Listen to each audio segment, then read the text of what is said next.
its victory, and the grave has been denied. And Jesus lives forever. He's alive. He's alive. Qui sont venus, qu'est-ce qu'ils ont fait? Avant de soutenir les mains de Moïse, ils ont créé un confort autour de Moïse, afin qu'il puisse s'asseoir et que ses mains soient soutenues. Et ensuite, ils ont eux-mêmes tendu leurs mains sur les mains de Moïse, ils ont soutenu les mains de Moïse. Comme ça, Josué qui combattait sur le terrain allait remporter la victoire. Donc la victoire, c'était la victoire de tout le monde. C'est là rejoint ce que je viens de dire. Nous sommes dans le même bateau. Ça coule, on coule nous tous. Vous ne savez pas combien de gens ça fait du bien de venir et d'écouter cette parole. Vous ne savez pas combien de gens ça fait du bien de venir chaque dimanche, chaque jeudi en ces lieux. Vous ne savez pas. Peut-être que si tu ne venais pas ici, tu allais déjà te suicider. Tu ne sais pas combien Dieu a fait du bien à ton âme. À chaque fois que tu es venu écouter la parole de Dieu dans cette église. Maintenant, tu es là simplement pour voir les fautes.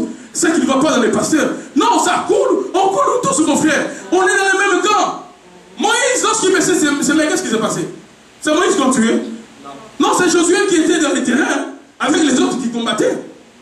Mais la défaite allait être à qui? À tout le monde. À tout le monde. Frère, nous sommes une équipe. Nous sommes dans le même camp. Pas question de nous entretuer. Non. C'est l'heure de nous soutenir dans la prière. C'est pas l'heure de critiquer la sœur. C'est pas l'heure de critiquer les frères. C'est l'heure où je dois demeurer dans la présence de Dieu. Je vois les frères, moi je suis marié. Le frère n'est pas marié. Je ne vais pas commencer à appeler, critiquer. Non. J'ai pris, Seigneur, la grâce que Dieu m'a fait. Fais-les à l'autre. Vous savez, quand tu commences à intercéder pour les autres, c'est alors que Dieu va ouvrir ton oreille spirituelle. Amen. Il y a quelqu'un qui n'a pas compris. Quand tu apprends le secret de l'intercession, Dieu ne parle pas à n'importe qui. Non. C'est pas n'importe qui a les droits d'écouter la voix de Dieu. Ce sont les gens qui comprennent les secrets de l'intercession. Voilà pourquoi il y a une femme, Sini Jacob, qui a dit que tout prophète est au départ un intercesseur. Tu ne peux pas avoir le don de la révélation de la prophétie sans être un intercesseur au préalable. Il faut que tu puisses exceller dans la prière, intercéder pour les autres. Tu oublies ta vie, c'est comme ça que tu vas comprendre. Non. Ça, c'est un pion avec qui je vais collaborer. Tu vas prier aujourd'hui pour Fidèle. Fidèle a des problèmes. Tu commences à prier directement. Il y a des gens qui prient comme ça. Ça nous prend comme ça prend comme ça au pasteur. Je n'ai pas besoin de te dire que je prie pour toi. Mais je peux être chez moi. Mais je sens un fardeau directement. Je commence à libérer des choses. Je commence à parler en langue directement. Seigneur, bénis les frères Serge. Seigneur, bénis la sœur Annie. Seigneur, bénis tel frère. Je commence à libérer directement. Si tu ne pries pas pour des gens, Dieu ne va pas commencer à rendre ton audition spirituelle ouverte. Non, ça ne va pas s'ouvrir, mon frère. Dieu ne parle pas à n'importe qui. Alléluia. Amen. Pourquoi Dieu a parlé à Abraham de la situation de l'autre? Parce que Dieu savait qu'Abraham allait intercéder. Abraham allait lutter avec Dieu. Non pas avec un démon, mais avec Dieu. Afin que Dieu sauve la vie de l'autre. Sans la prière d'Abraham, Sodome et Gomorrhe allaient être brûlés, l'autre aussi dedans. Il fallait que quelqu'un lutte, Seigneur. S'il y a 50 personnes, Seigneur, est-ce que tu vas détruire? Mais Père, ne te fâche pas. S'il y a 40, Père, s'il te plaît, s'il y a 35, Alléluia. Par l'intercession, frère, il y a des choses qui vont changer dans l'église. Si l'église se lève dans la prière, si on comprend le secret de la présence de Dieu, Dieu va nous élever sur le rocher. On sera comme des géants face à l'adversaire. Nous sommes dans une ville qui est en train de dévorer les hommes de Dieu. Il y a des hommes de Dieu puissants, je vous assure, qui nous ont précédés dans cette ville. Vous en connaissez certains. Ce n'est pas parce qu'ils ont été forcément des aventuriers.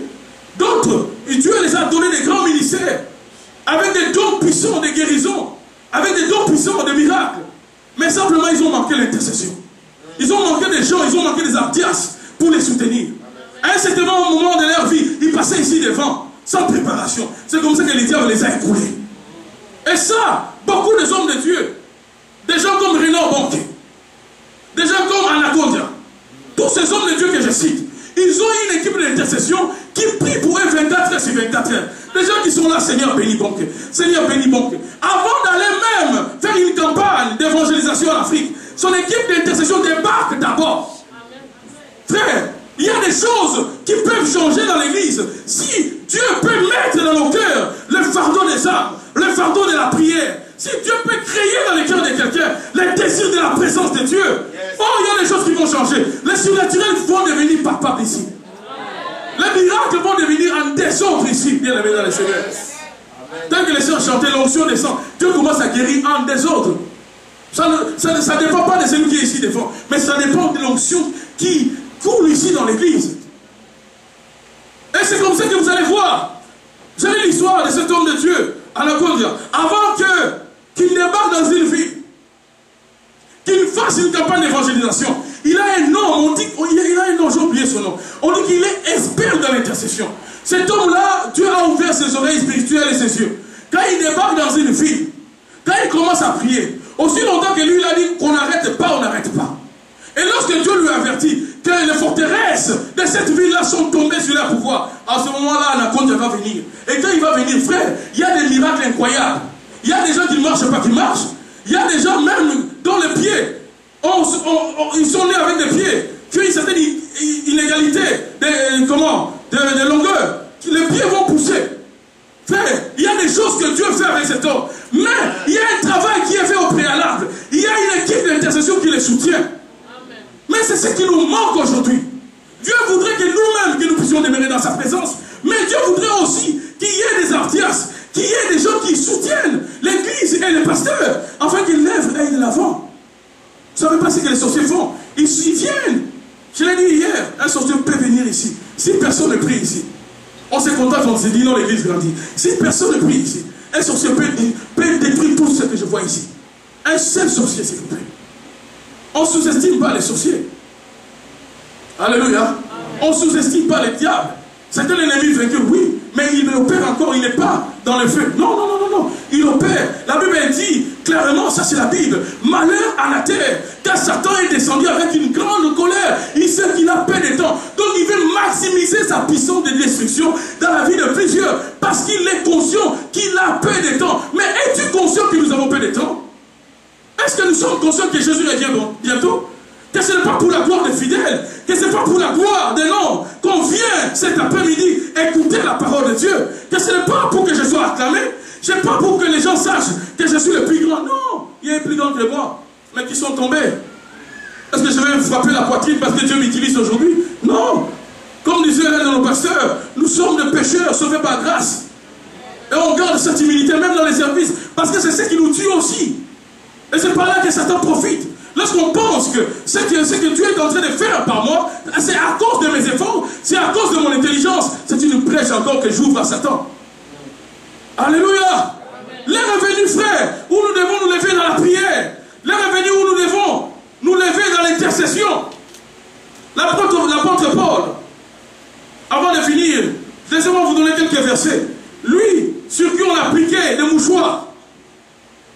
On prenait des mouchoirs, on appliquait sur l'apôtre Paul, et les gens étaient guéris. Mais l'apôtre Paul demandait la prière. Est-ce que vous savez cela?